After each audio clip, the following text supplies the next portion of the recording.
కృపామయ TV వీక్షకులందరికీ క్రీస్తువారి పేరిట శుభాలు వందనాలు తెలియజేస్తున్నానండి. యెరికో గోడల పతనము మనకు నేర్పించేటువంటి పాఠము ఏమిటి అనేది ప్రశ్న. యెహోషువ గ్రంథము 6వ అధ్యాయము మొదటి 16 వచనాలు మీరు చాలా జాగ్రత్తగా అవసరమైతే 1కి 2-3 సార్లు చదువుకుంటే మీకు ఎన్నో విషయాలు అర్థమవుతాయి. యెరికో పతనమును గురించిన విషయమై మనం అసలు ఏం నేర్చుకోవాలి, యెరికో నేర్పించేటువంటి పాఠం ఏంటి అనేది ప్రశ్న. మొట్టమొదటిది మనం నేర్చుకోవాల్సింది 3 విషయాలు చెప్తానండి. యెరికో విషయమై, యెరికో గోడల పతనం విషయమై, యెరికో పట్టణము యొక్క పతనము విషయమై ఎంతో పటిష్టంగా కట్టుకున్నటువంటి, ఎంతో ఎత్తైన, ఎంతో వెడల్పైనటువంటి ఈ యెరికో గోడలను పగులగొట్టి ఆ పట్టణంలోనికి ప్రవేశించి దొరికిన వారిని దొరికినట్టు కొట్టి చంపేసి వారికి ఉన్నటువంటి బంగారము ఆభరణాలన్నీ కూడా దోచుకుని చెరగా పట్టుకుని వెళ్ళిపోవడం అంటారు. ఇలాంటివన్నీ జరిగాయి కదా. అక్కడ ఏం నేర్చుకోవాలి మనం? మొట్టమొదటి పాయింట్ ఏం నేర్చుకోవాలంటే ఫెయిత్, విశ్వాసము. దేవుని ఎడల మనకు ఉండవలసిన విశ్వాసము.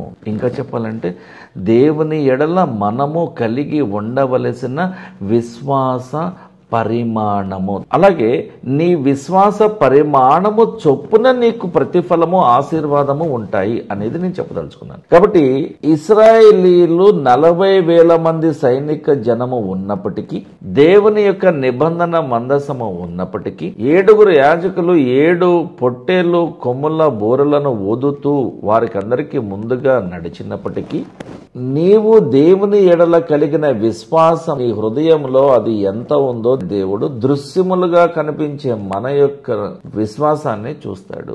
దానిని బట్టే పిండి కొద్ది రొట్టె అంటారు కదా. నీ విశ్వాస పరిమాణమును బట్టి నీకు ఆశీర్వాదం వస్తుంది. ఇక రెండవది ఏంటంటే ఒబిడియన్స్, విధేయత. విశ్వాస వీరులు ఉన్నట్టుగానే విధేయత వీరులు కూడా కావాలి క్రైస్తవ్యానికి.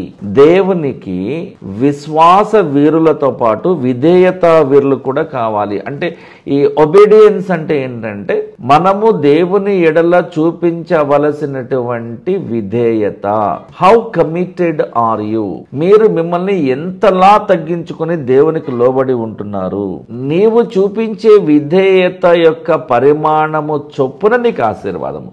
మొదటిది విశ్వాసము యొక్క పరిమాణము, రెండవది విధేయత యొక్క లెవెల్ ఏ రేంజ్ లో ఉన్నది. ఇక మూడవది ఏంటంటే దేవుని యొక్క మహిమ ఎంత శక్తివంతమైనదో మనం అర్థం చేసుకోవడానికి ఇదొక మంచి ఉదాహరణ. అన్ని అడుగుల ఎత్తు, ఇన్ని అడుగుల వెడల్పు ఉన్నటువంటి పటిష్టంగా కట్టబడినటువంటి యెరికో గోడల్ని దేవుడు వారం రోజులు కూల్చేశాడు. వాళ్ళు సంవత్సరాల పాటు కట్టుకుంటే దేవుడు వారంలో కూల్చేశాడు. బైబిల్ అంతటిలో విధేయతను అత్యంత ఎక్కువగా, దేవునికి నచ్చేంత విధేయతను, దేవుడు మెచ్చుకునేంత విధేయతను చూపించిన విధేయత వీరులు కొంతమంది ఉన్నారండి. మీకు ఇక్కడ డిస్ప్లేలో మీకు చూపిస్తాను చూడండి. మొదటిగా నోవహు. ఓడ కట్టమన్నాడు. ఎందుకు, ఏమిటి, ఏం అడగలా, కట్టే అంతే, ఓకే దేవా. అబ్రహాము, పోత పోసిన విగ్రహాలు అమ్ముకుంటూ ఉన్నటువంటి అబ్రహాము తన భార్య అయినటువంటి శారా ఆయన్ని పిలిచి, ఇదిగో ఈ దేశం ఇది కాదు, నువ్వు పలానా చోటుకి వెళ్ళి ఆశీర్వదిస్తాను, కానీ ఈయన పక్కన పడేసి వెళ్ళిపోయాడు. నీ కొడుకుని ఇస్తా అన్నాడు. ఓకే దేవా, వెయిట్ చేస్తా అన్నాడు. శారా నవ్వింది గుడారం లోపలుండి, కానీ అబ్రహాము నవ్వల.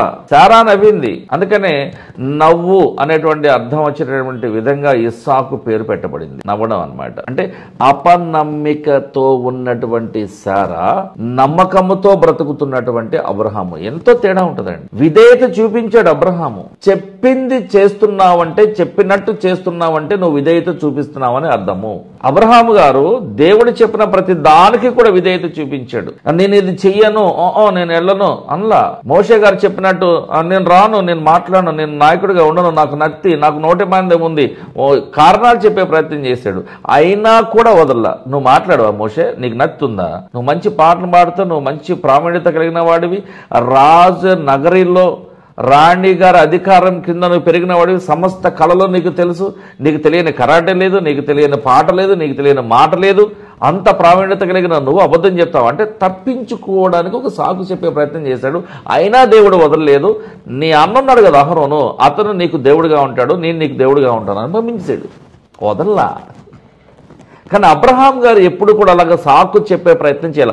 ఏసేపు చెప్పలా, తర్వాత యెహోషువ గారు ఎదురు చెప్పలా, దావీదు గారు, రూతమ్మ, మరి ఎస్తేరమ్మ, తర్వాత మరియమ్మ, యేసుక్రీస్తుకు జన్మనిచ్చినటువంటి మరియమ్మ కానివ్వండి, ఇకపోతే యేసుక్రీస్తు ప్రభువు తనను తాను విధేయునిగా చూపించుకున్న విధానము చాలా గొప్పవండి. అసలు తనను తాను తగ్గించుకోవడం అంటే ఏంటో గొప్ప నిదర్శనము, బెస్ట్ ఎగ్జాంపుల్ ఈ జీసస్ క్రైస్ట్ మాత్రమే, ఇంకెవరు లేరండి. ఆయన తర్వాత దేవునికి, యేసుక్రీస్తుకు, పరిశుద్ధాత్మక శక్తికి లోబడి విధేయత చూపించిన వారెవరంటే యేసుక్రీస్తు శిష్యులు, అటు తర్వాత పౌలు గారు, అటు తర్వాత ఆదిమ సంఘములో ఉన్నటువంటి ఎంతో మంది భక్తులు. దేవుడు నీకు నిత్య జీవాన్ని ఇవ్వాలని చూస్తున్నాడు, నీ హృదయాన్ని బాగు చేయాలని చూస్తున్నాడు, నీ హృదయంలో ఉన్నటువంటి జలసి అనే రోగాన్ని బాగు చేయాలని చూస్తున్నాడు, నీ హృదయంలో ఉన్న సెల్ఫిష్నెస్ అంటే స్వార్థం అనేటువంటి ఆ రోగాన్ని బాగు చేయాలని చూస్తున్నాడు. నీ హృదయంలో ఎన్నో రకాల రోగాలు ఉన్నాయండి, దానిని గ్రహింపగలవాడు ఎవడు అంటున్నాడు. నీ హృదయము ఘోరమైన వ్యాధి కలది, ఇర్మియా గారు రాస్తాడండి, ఘోరమైన వ్యాధి కలది, ఘోరమైనది, వివరించడానికి కుదరనంత వ్యాధి కలిగిన నీ హృదయాన్ని, నీ విశ్వాసాన్ని నేను బాగు చేస్తానంటున్నాడండి దేవుడు. ఉచితముగా రక్షణ ఉచితము. చిన్న ప్రార్థన కొరకే తలలోంచుదామండి. పరలోకమందున్న మా తండ్రి, మా ప్రార్థన ఆలకించండి ప్రభువా. ఎంతో మంది నీకు విధేయత చూపించి నీకు లోబడి ఉండి ఆశీర్వాదాన్ని పొందుకున్నారు ప్రభువా. విశ్వాసమును కలిగి ఉండి ఆశీర్వాదాన్ని పొందుకున్నారు ప్రభువా. విశ్వాస పరిమాణము చొప్పున వారి జీవితాలను మళ్ళీ తిరిగి తెచ్చుకున్నారు ప్రభువా.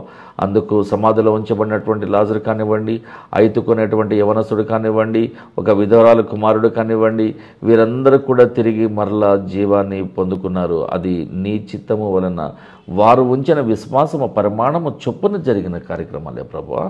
నీ మహిమ ఎంతో గొప్పది నాయన, నీ శక్తి ఎంతో గొప్పది ప్రభువా, నీ ఆశీర్వాదం ఎంతో విలువైనది నాయన, నీ స్వస్థపరిచే విధానం ఎంతో గొప్పది ప్రభువా. మేము ఎంత డబ్బులు ఇచ్చినా కూడా కొనుక్కోలేము దేవా.